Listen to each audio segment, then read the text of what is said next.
PNG Bilum attracts many at the 12th Festival of Pacific Arts in Guam. UPNG Engan students concerned over newspaper publication.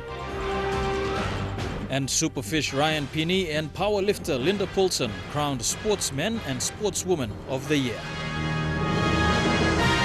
This is National EMTV News with Mary Bartolo. Good evening and thank you for joining us for Sunday's news. The bilum, one of Papua New Guinea's own icons, has become an attraction to many people at the Paseo Festival Village in Guam, where it is being showcased and sold. PNG delegate and weaver Helen Pange has been conducting demonstrations on how the bilum is made and its uses with the different sizes and patterns. Fabian Hakalitz with more from Guam. Papua New Guinea's heart became an attraction site because of the bilum displays. Many people were interested to know how the bilum is made and learned from the demonstration conducted by our delegates. Yes, Lord is plan. First time only no sabe Lord is Lord something. All bilum, na all basket, all to one and something. That's all. And me play working demo also. Man when kissing basket come long and some of them basket, na laboken field, na plyland, some of them basket.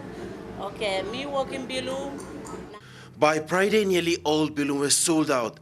Walking around the Paseo Festival Village, you could see a bilum attached to someone's body, like this little boy from Guam.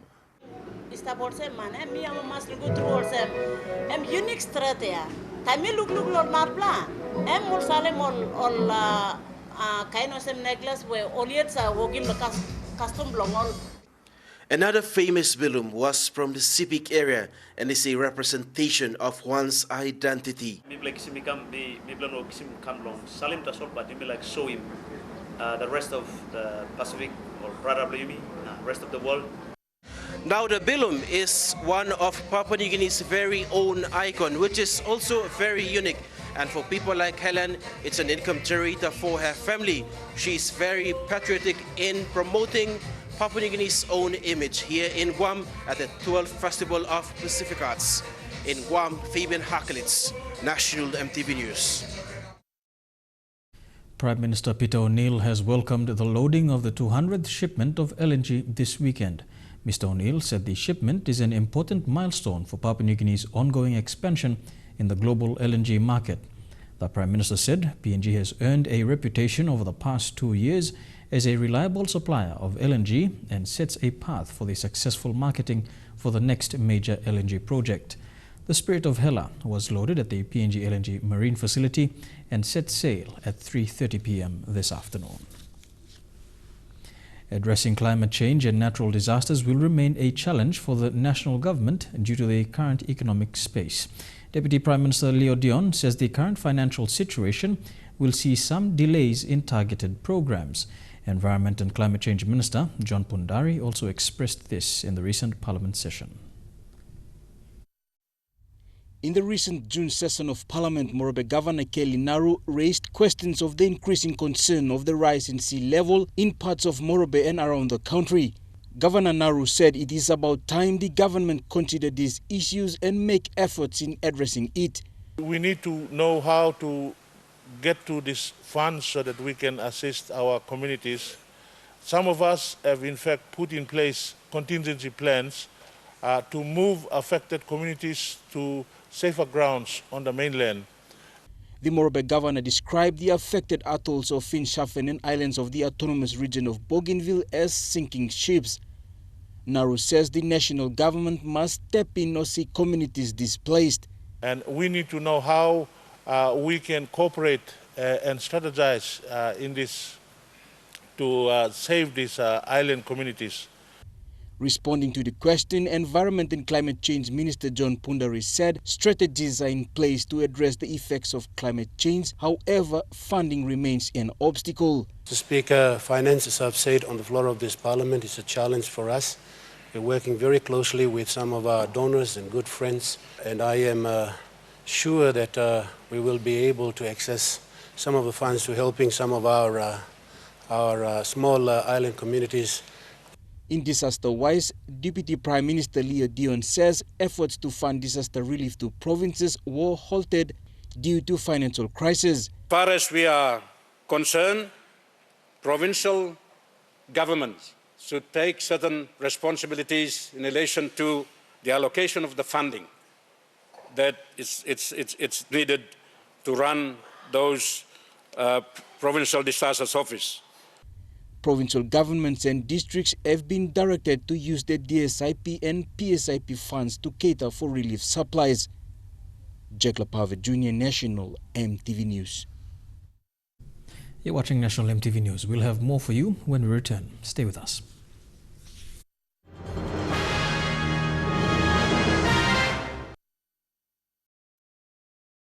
Welcome back to National MTV News.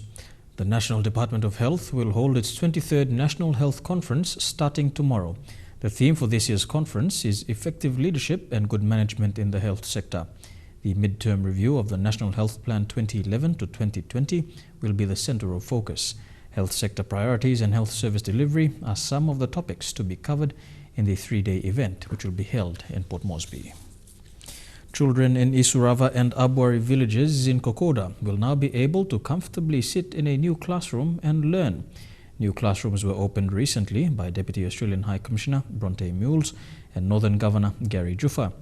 The learning facility will enhance learning and cater for the increased enrollment in the Isurava and Abuari villages. Also launched were toilet facilities, water taps and a radio network station. The projects delivered is an outcome of a partnership between Papua New Guinea and the Australian government for the Kokoda track communities.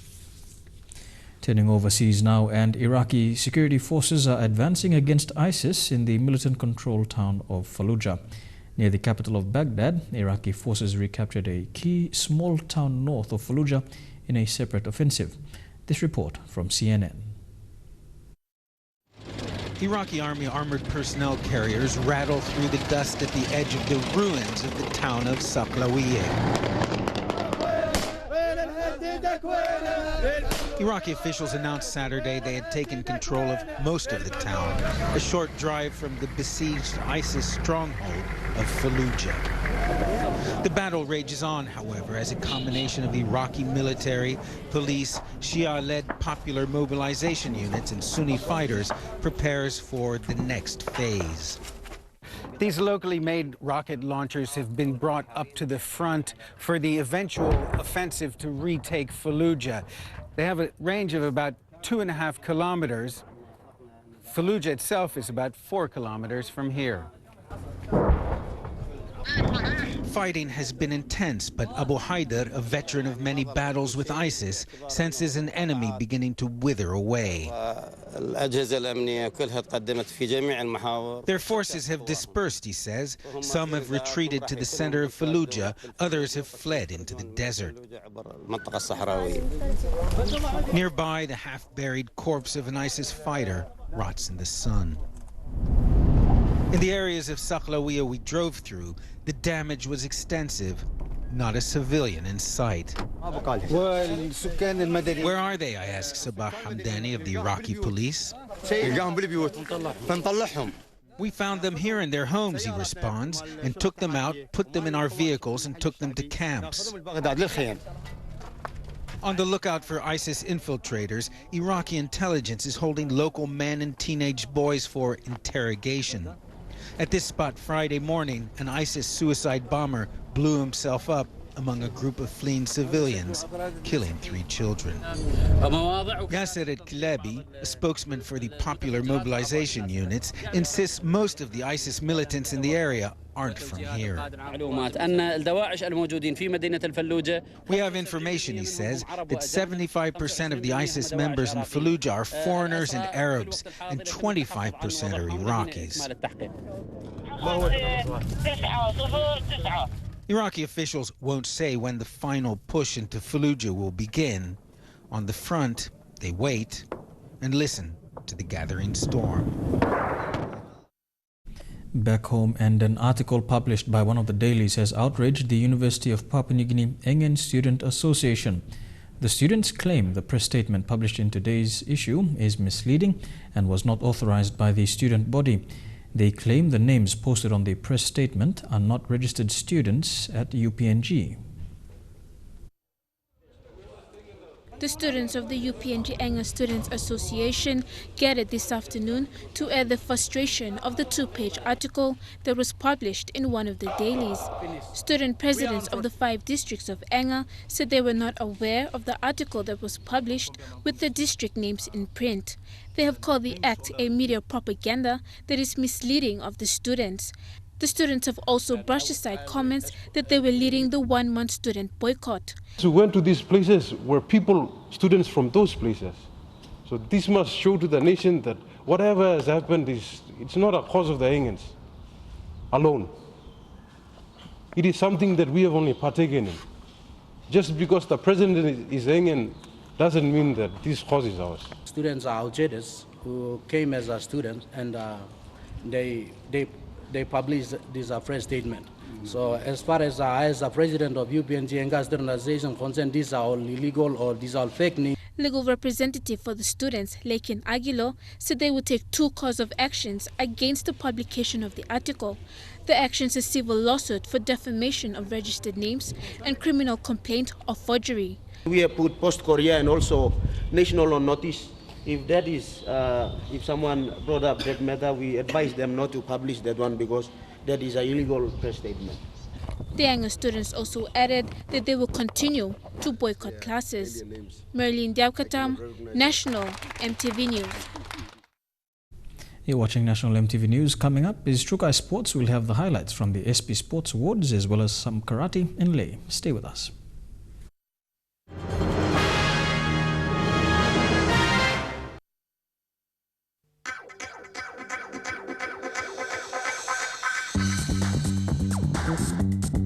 Trukai Sports.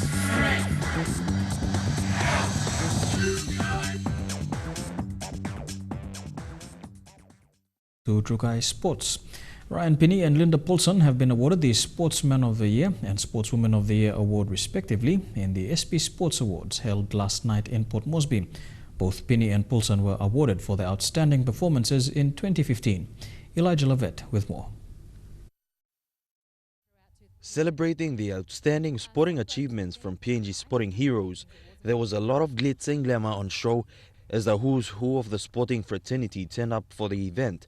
Guest speaker of the night, Lauren Jackson, outlined the hardships faced by many people and how perseverance and determination were key factors in success. To be the best in the world, I wanted to be so good at the sport, but I just didn't want to leave home, and I was so afraid of what that meant. But you know, looking back on it, I wouldn't change it for the world. I had just such an amazing career and so many opportunities, and that's a great thing about sport these days, is that it can take you all over the world. So 11 categories of awards were rewarded to different codes and clubs, including Technical Official of the Year, Community Sports Initiative, and of course the Sportsman and Women of the Year. Young Tadius Katoa took out the Junior Male of the Year award, with Violet Apisa also awarded in the Junior Female category. In the Sport of the Year category, Va'a's Jonathan Kasman claimed the award. Mark Talia was announced winner for his picture for UPNG in the Sports Photo category, and Team of the Year was given to the Women's Va'a team. National Broadcasting Commission was given the Sports Media Award based on the coverage of the 2015 Pacific Games. Community Initiative Award was given to a Paris South basketball team. The event was made possible by SP Brewery, PNG Sports Foundation, MTV, NU Guinea, FM 100, Theodist, CPL, and Crown Plaza. Elijah Lavette, National EMTV Sports. Despite not picking up the National Performance of the Year award last night, Epari Souths of Pangaea did not go home empty-handed. Members of the public were invited to vote for their favorite candidate for the People's Choice Award in the top 4 categories. Proving to be the favorites, an elated Epari South scooped the People's Choice Award.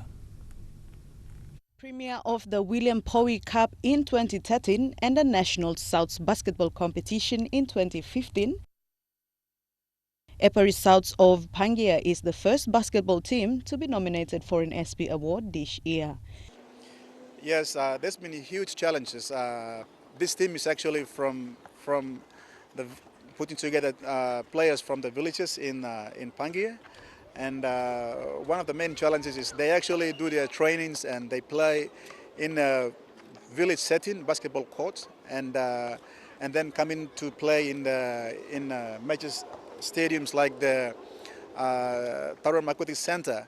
It's a very different setting altogether, and they like the training facilities, they like support for them to actually go and take part in other competitions within the country, or even there's been requests for them to go and play in a few competitions outside of the country.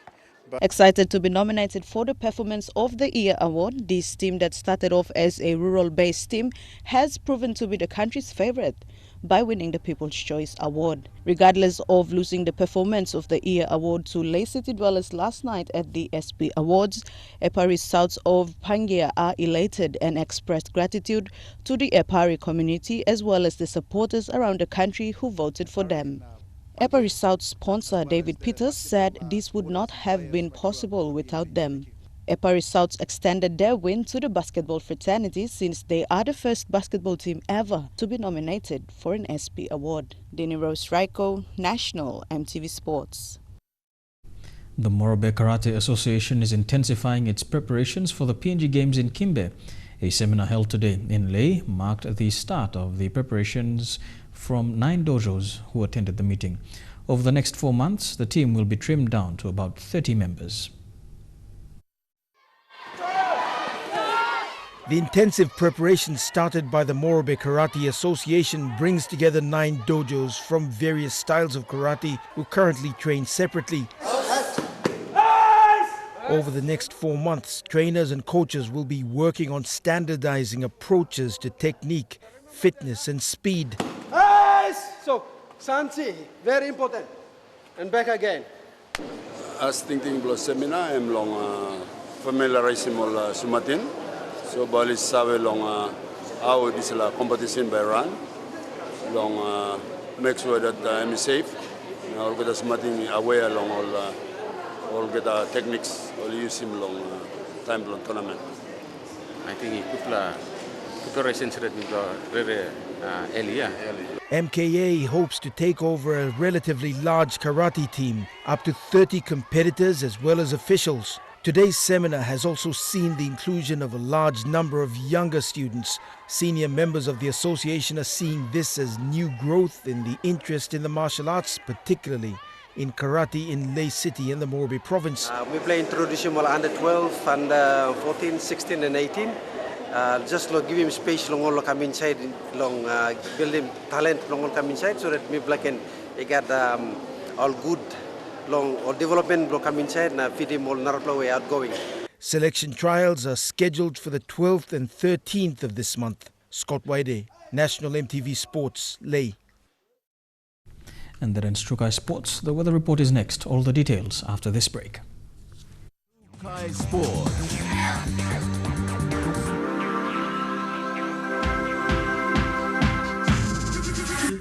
Trukai Sports.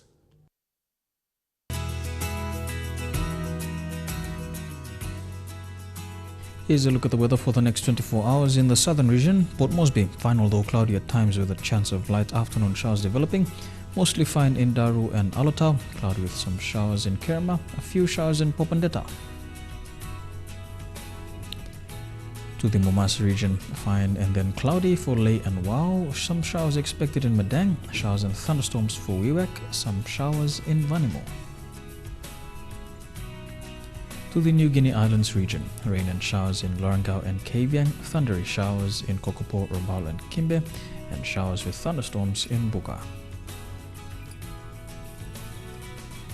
And finally in the Highlands region, Mount Hagen, Goroka, Kundiawa, Mendi and Wabeg, some rain and showers over the next 24 hours. And that's how we end the news, sports and weather for today, Sunday the 5th of June 2016. From all of us here at EMTV, pleasant evening and you have a great working week. Good night.